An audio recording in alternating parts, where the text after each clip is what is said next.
Muito bom dia para você, aluno do sexto ano. Aqui é o professor Jefferson de História e hoje a gente vai terminar, tá? O nosso capítulo 9, que fala sobre um pouco sobre a cultura de Roma, né? A cultura da Roma Antiga. A gente vai falar aqui um pouco dos contatos comerciais, né? Que aconteceu aí através dessas conquistas, tá bom? E também vamos falar um pouco sobre o direito romano lá na frente, tá? Então, como a gente já viu aí em outras aulas, esses contatos comerciais, eles aconteceram a partir das conquistas territoriais, tá? O domínio sobre o mar Mediterrâneo foi muito importante nesse processo, porque a partir do momento em que os romanos conseguem se expandir para além mar, norte da África, Oriente, eles conseguem também ter um contato comercial e essa atividade começa com variados produtos, né? Não só alimentos, não só produtos essenciais, mas outros artigos que até então eles não conheciam, como porcelanato, como seda, ok? Como tecido em geral, tá bom? Principalmente quando eles têm um contato com o Oriente, eles começam a ter justamente, pessoal, novos produtos sendo adquiridos. E, ao mesmo tempo, eles levam seus produtos para serem comercializados.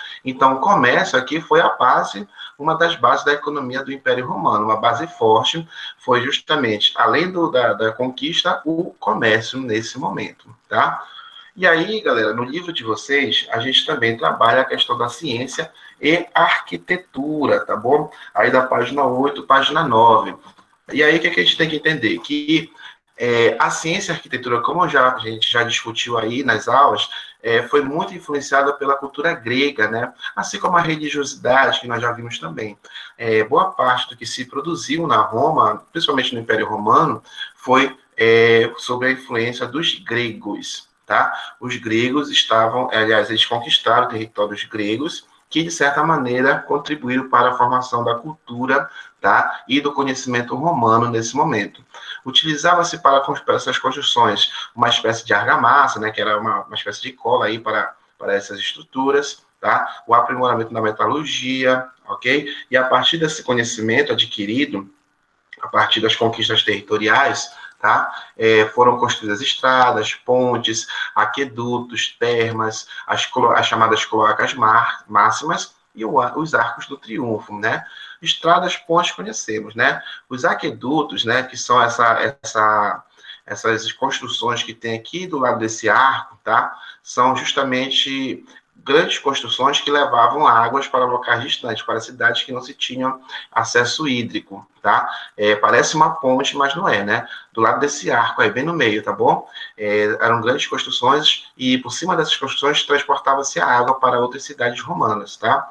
As cloacas máximas, que é a última imagem aqui embaixo, tá? É uma espécie de esgoto, né, dos romanos, um sistema de esgoto que eles levavam justamente os dejetos, né, as impurezas para os rios, né, através dessas construções. Parece com esgoto. E hoje em Roma, né, na Itália, ainda são bastante utilizadas, desde a época antiga. Tá? E podem perceber, galera, que essas construções têm algumas características mesmo que a gente já viu na Grécia Antiga, como as colunas, né, a grandiosidade, os arcos, né? Pode ver que as construções é em forma de arco aí, ó, principalmente essas três últimas aí. Tá? Então, assim como a medicina, né, a matemática, a geometria, todas essas áreas de conhecimento, de cultura, teve influência grega, né? Eles conseguiram adquirir esse conhecimento a partir do momento que eles conquistaram o território grego, o povo grego. Então, quer dizer que a boa parte do conhecimento em Roma veio da Grécia Antiga. Mas outros povos também influenciaram na formação da cultura romana, tá bom? Vamos lá, galera. E aí, tem uma parte muito interessante aí do livro de vocês, que é daí da página 11, né, que fala sobre o direito e literatura, né? O direito, né, a questão de direito, de justiça, né, como está a imagem aí que vocês estão vendo, tá? O que a gente pode tirar como característica aqui de Roma Antiga? Principalmente, bora falar um pouco do Império Romano, né, que é o auge da Roma Antiga, né? Esses códigos de leis, eles foram influenciados pelos outros povos, né? Assim como aconteceu na cultura, na arquitetura, tá? A partir da expansão dos povos dos romanos, perdão, outros povos acabaram influenciando a criação de leis dentro da sociedade romana. E nós já vimos aí, quando a gente trabalhou um pouco sobre a sociedade, a organização, a lei das 12 tábuas, né? Foi o primeiro conjunto de leis escritas, tá? Dos romanos. Antes das leis das 12 tábuas, tá? As leis, elas eram passadas de forma oral, ou seja, faladas apenas. E com a instituição das leis escritas, né, das leis das 12 tábuas, tá, o direito romano ficou bem definido, não houve dúvidas, né, não houve manipulação, tá, e foi o primeiro conjunto de leis, de códigos de leis de Roma nesse momento. Mesmo com essas leis das 12 tábuas, tá, cada região também respeitava os chamados editos dos pretores, né. Editos significa cartas, né, ou seja, as leis criadas pelos pretores em cada região do território romano. Só para lembrar que os pretores, crianças, eles eram os responsáveis pela justiça, tá bom? Eles eram responsáveis justamente por manter, por implantar os códigos de leis nas cidades romanas. Era um funcionário do Império Romano nesse momento aqui, tá bom? E aí, muitas das vezes, tá?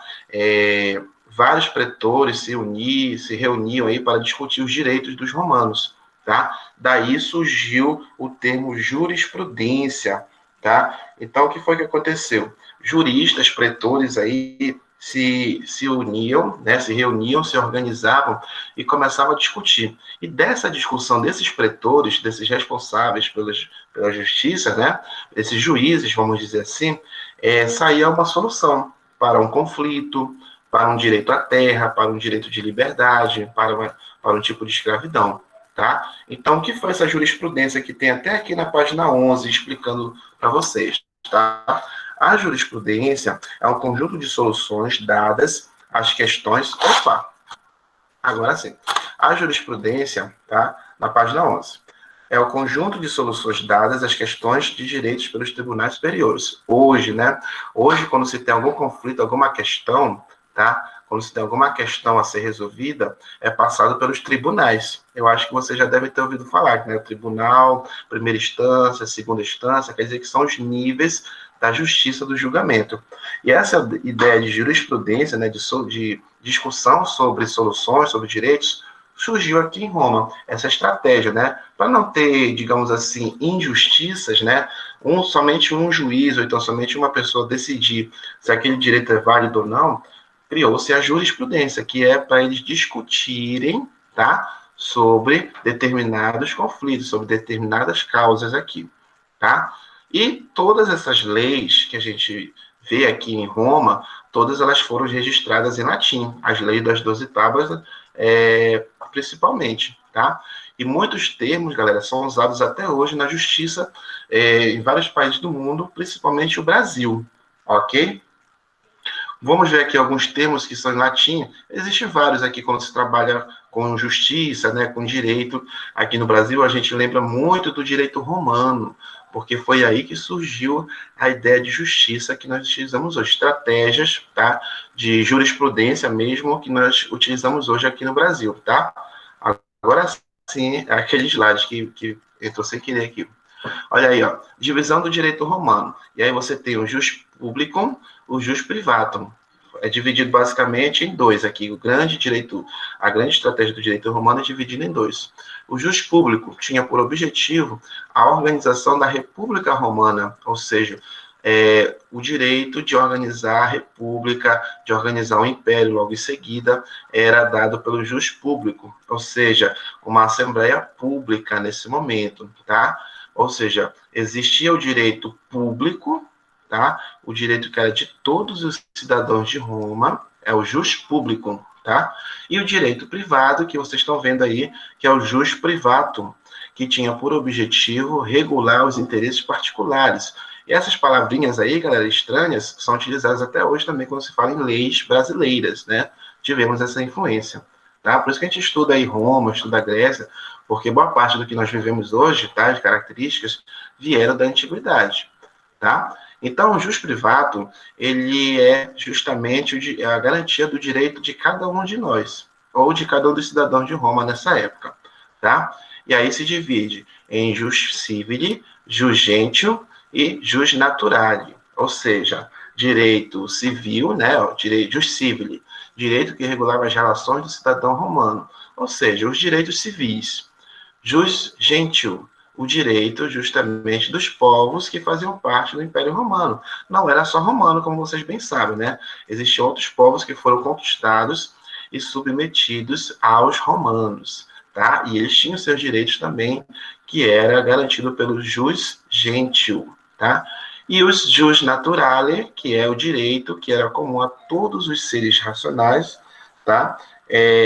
Englobando escravos e bárbaros, direito à vida, direito à propriedade, tá? Como, por exemplo, esses direitos aí, certo? Então, são palavrinhas meio diferentes, meio estranhas, porque são palavras em latim, mas que garantia, pessoal, só em resumo aí, o direito público, o direito da população e os direitos privados que cada cidadão tem que ter. Hoje nós temos nossos direitos privados, nosso direito de ir e vir, nosso direito de ter uma casa, direito a uma moradia, direito a uma educação, tá? Esse é o nosso direito atual, muito parecido com o que era em Roma Antiga, tá? Porque a gente recebeu essa herança, tá? Na nossa sociedade, nós temos o direito público, direito de estar onde nós quisermos, tá? Direito de frequentar praças públicas, direito de frequentar locais públicos. Esse é o direito público. Se fosse naquela época, era chamado de jus publicum. E nós temos nossos direitos privados. Direito de ir e vir, né, o direito de cidadão, direito de ter uma propriedade, né, direito aí justamente comum para todo mundo, e o nosso direito natural de ter acesso aos benefícios da sociedade, tá? Então, quer dizer, galera, que nós temos essa herança do Império Romano, de Roma Antiga. Ok? Vamos lá, galera.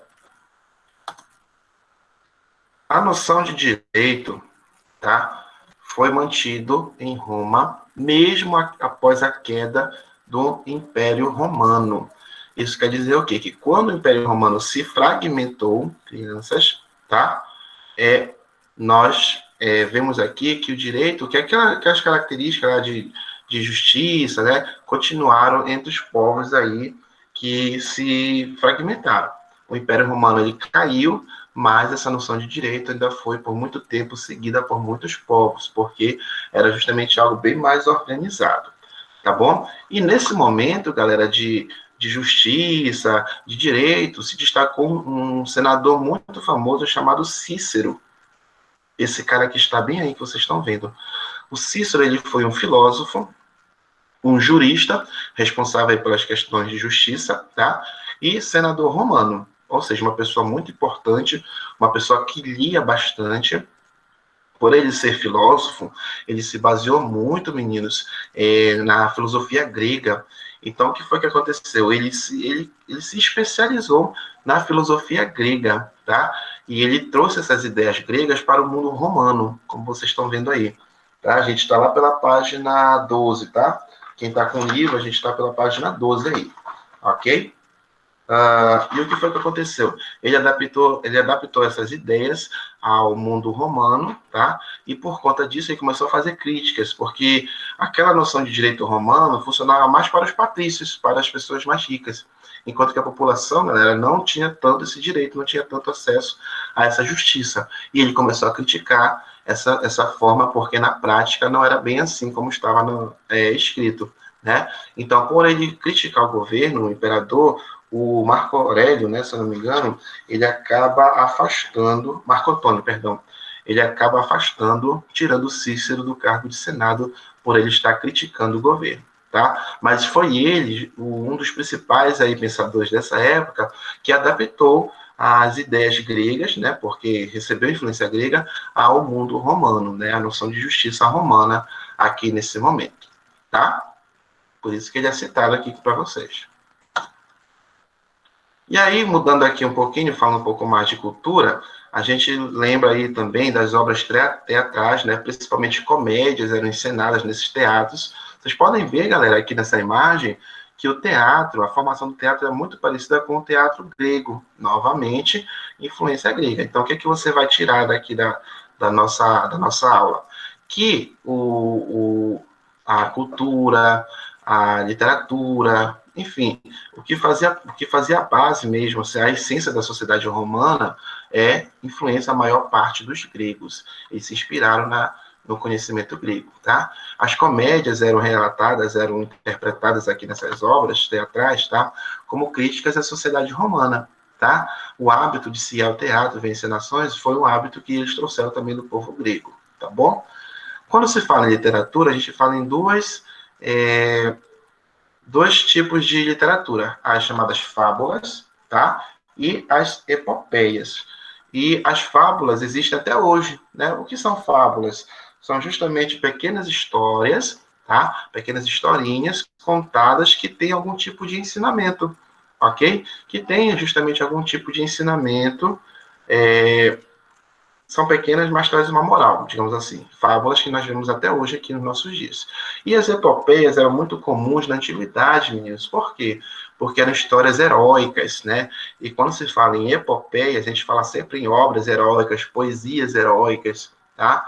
Por exemplo, na Grécia, Homero era justamente responsável pela Ilíada e Odisseia, que foi uma epopeia que contava justamente guerras, a formação do povo grego.